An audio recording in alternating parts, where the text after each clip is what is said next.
Talladega Superspeedway is known for its high-speed thrills and heart-stopping wrecks, and Sunday's race was no different. Kyle Larson was in the mix, battling it out with his opponents, when chaos broke out.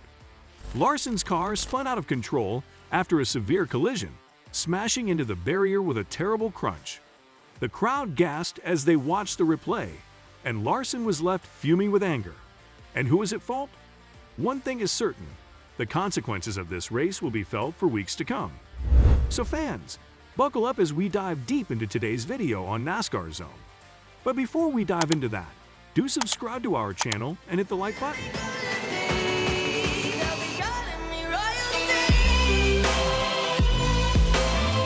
First, let's take a look at the standings after Sunday's race. The 2023 NASCAR Cup Series season has had 10 races so far. Kyle Busch, who drives for Richard Childress Racing, won the Geico 500 at Talladega Superspeedway on Sunday, April 23. This made him the third driver of the season to win more than one race. In a thrilling race at Talladega, Busch took the win after double overtime. He did this by taking advantage of a crash on the last lap to win the race under a flag. He was in the first place when a red flag stopped the race. Busch earned 40 points when he won the Geico 500. He now has 290 points, which puts him in 5th place among drivers. He has 2 wins and 3 top 5 finishes. After a restart for a second time in overtime, Kyle Busch took the lead and went on to win the race under caution at Talladega. He was able to avoid a collision on the final lap. Busch did not lead a single lap in the race until it went into double overtime, but he was able to do it when it counted the most to earn his 62nd career victory, which was also his first at Talladega since 2008 and his second this season. The driver for RCR Racing was able to visit Victory Lane in Fontana for the last time in February. Sometimes you got to be lucky, and some of these races come down to that, and you got to take them when they come to your way. And Blaney's disappointing finish, considering he was in the lead for the majority of the competition's closing stages, came in second place. Blaney was involved in the late crash that contributed to Busch's victory. At the time, Bubba Wallace was leading the race and blocked Blaney, which caused him to spin and take out a number of other cars. If Blaney had been able to hold on to the win, it would have ended a streak of 55 races without a victory for him. Following the completion of the race, Blaney provided his perspective on the late touch with Wallace. Yeah, I mean, it's just you get big runs and you take them when you can. And, in my mind, I'm glad everyone's okay. But in my mind, you kind of triple move like that, triple block, and you can't block 3 times. I don't know. So I don't know. Just runs are so big, and it's you're as a leader, with Bubba, he's trying to block, which is the right thing to do. But I think he kind of moved 3 times, and you don't really get a lot of those. I mean, I got to go somewhere. So I hate cars got torn up. I hate for us being so close to the win. But and I'm not blaming anybody. It's just hard racing at the end of this thing, and unfortunate, cars got tore up, and we just missed out on another win. Busch saw the action between Blaney and Wallace play out right in front of him, and after the race, he compared it to the dividing of the seas, saying that it was like watching a miracle unfold. the seas kind of parted there when they went up the racetrack, and they're trying to push draft, and these cars are just not stable enough to do that. I seen the 23 just turn a little bit sideways, and I was like, get out of the way, just miss it, and try to see if I was ahead of the 12 by the time it was called, The fact that Busch was able to come out on top at Talladega demonstrates how unpredictable the race results have been and continue to be. Following the completion of Sunday's event, 6 of the last 7 races held at Talladega have been won by drivers who passed competitors on the final lap, including 3 straight. Ross Chastain, who had won the event the year before, didn't make it all the way to the end. He came in 23rd. With that, he only got 22 points, putting him in second place with 319 points. Christopher Bell stayed on top of the points table after finishing 8th at Talladega Superspeedway. He had 1 win and 5 top 5 places, giving him a total of 331 points. Denny Hamlin started the Talladega race on the pole, but he ended up 17th and won 23 points. He has 270 points and is 10th in the table of points. What do you think about the crash that Bubba Wallace did by blocking Ryan Blaney? Let us know in the comments section below.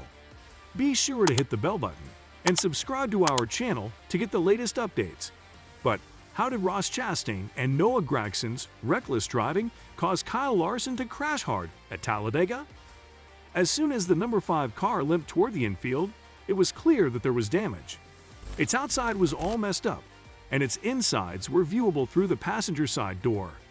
Many big crashes have happened at Talladega over the years, but this one wasn't like the others. When Ryan Preece's unbeatable Ford ran into Kyle Larson's unmovable Chevrolet at Sunday's Geico 500, a lot of damage was done. The wreck in overtime didn't start with either driver. It did end, though, with them, and the result was scary. Preece's car hit Larson's Chariot with so much force that it actually knocked the driver's visor off his helmet. The big one didn't happen, but it was a big one, the kind of crash that makes you hold your breath. The crash didn't hurt either driver, but NASCAR fans couldn't take their eyes off of the race, not at Talladega. This is how it went down. Like the stories of many famous crashes, Larson and Preece's story begins long before their cars crashed into each other in the middle of the track.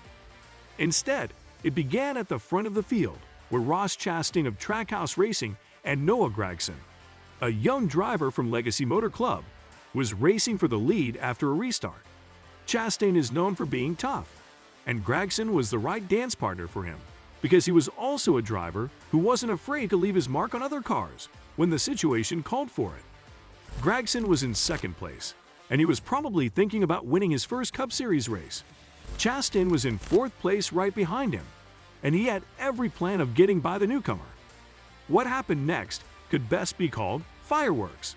As they got close to turn 1, Gragson was in the outside lane and held his own. Then he broke free. Chastain, who liked to take risks, tried to squeeze into the space left by Gragson's wobble, while Larson was on his back bumper. Gragson took the lead from Chastain, which sent the car with the number 42 to the wall. Who was the lucky one behind him? That was Larson, who went flying toward the infield. As his tires dug into the dirt, the Hendrick Motorsports star tried to fix himself. Instead, he went back up the track and right into Preece, who had just put his foot back on the gas to get out of the way. The outcome? A terrifying wreck. The replay from above was not very good. The car video? Even worse. On the passenger side of Larson's car, there was a lot of damage, and the door was full of holes. But somehow, neither driver was hurt in the accident. Preece stated, "That was the hardest hit I've ever taken." No, we had a really fast Hunt Brothers Ford Mustang today, and just when you lose track position, it was really tough to get it back. Definitely probably one of the hardest hits that I've ever taken in my racing career. But we just got to figure out how to, when we get track position, keep it or stay up there so you aren't put in those positions. But still a good day and proud of the car that we brought. Larson was even more scared. He told reporters that his car was absolutely destroyed. So thankfully, I'm okay. My car is like absolutely destroyed. So, cockpit's a mess. So just thankful that I'm all right and all that. But just a bummer, put ourselves in position once again on a super speedway and results don't show it. So, another wreck, not of my doing on a super speedway. So just hate it, but we'll keep getting better and eventually it'll have to work out, I would think. NASCAR will take Larson's wrecked car back to the R&D Center so that it can be looked at again. Talledega had turned 2 more stock car racing machines into scrap metal. The track is as unforgiving as it comes. On April 30, you can watch the NASCAR Cup Series drivers and teams at Dover Motor Speedway. So that is for today. Hope you enjoyed it. Tell us in the comments what you think about the video. And don't forget to subscribe to our channel to see more of our videos on NASCAR updates. Look forward to seeing you in the next video.